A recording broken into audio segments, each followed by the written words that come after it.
All right, we're here with head coach Jason Valek in Fort Wayne, Indiana, following the Newberry Wolves 1-2 performance at the National Duels. One win better than last year. Some highlights, some lowlights. Let's go through the highlights first. Who are some guys who impressed you today?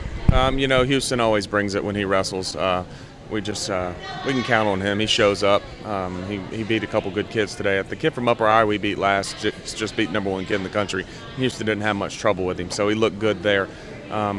Trung wrestled pretty well today. He had a good bout, especially once he got his legs under him and that type stuff. And then Cody Brundage was consistent. We'd like him to be more consistent, but he did a good job. Mike Kennedy did well. Patton Gossett, another young one, he also went out and got a good win for us, so that was exciting. Obviously, a difference in competition level from the first match against the #2 team in the nation to an unranked team in Central Missouri, but you got to be fairly impressed with the bounce back from a 40-point loss to a 39-point win from 1-2. What do you think the difference is to the losses and the wins in that up and down? We're just so young. We just got done talking to the kids about what I just mentioned, consistency and bringing the fight and translating what we're doing in practice out to the mat. They're a bit overwhelmed with St. Cloud. St. Cloud is better than us. We just aren't there, and that's the plain and simple. We're just not there. In a team like Central Missouri, we get rolling, we get a win, and everybody's good. It's trying to teach them to be more consistent in the peaks and valleys. They get down and they don't get back up.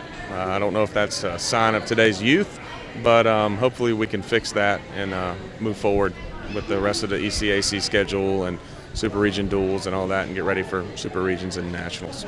Speaking of that youth with the team, is this kind of an eye-opener now with the Midwest Classic to end the fall semester and kind of kick off the spring semester with a big national event like this to some of their first taste of truly good, awesome competition in Division II and what it's going to take to win when they're juniors and seniors? Sure. We didn't reap the benefits of the 2013-14 team, any of them really sticking around. That team, I think we had 10 All-Americans, honors 1 on that team. They all graduated at the same time. So these guys are kind of learning the culture just from us instead of having that leader there to teach them. And it's going to take some losses and stuff like that for us to get back to where we once were.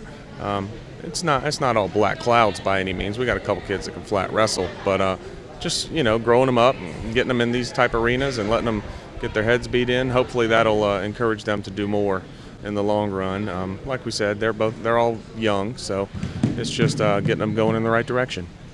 And then looking forward, as we said, to the ECAC schedule, Super Region duels before regionals, and when we come back up this direction, Indianapolis, what kind of momentum do you think this will help us build going towards regionals? The beautiful part about wrestling is that nothing really matters till late February and early March.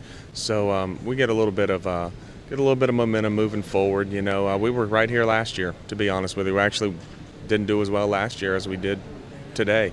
And we still won a Super Region, had a national runner-up, things like that. So we're moving forward. It's not at a rapid pace by any means, but we're getting better. We had a couple kids get in the lineup today that we hadn't seen, Jordan Simpson and Zach Dobbins, and they did all right. They got some things to work on, but we're ahead of where we were last year. So hopefully that bodes well going to Indy and to South Dakota later on. All right, thank you very much. I'll have a safe trip back, and we'll see you back in ECAC action. Thank you, sir.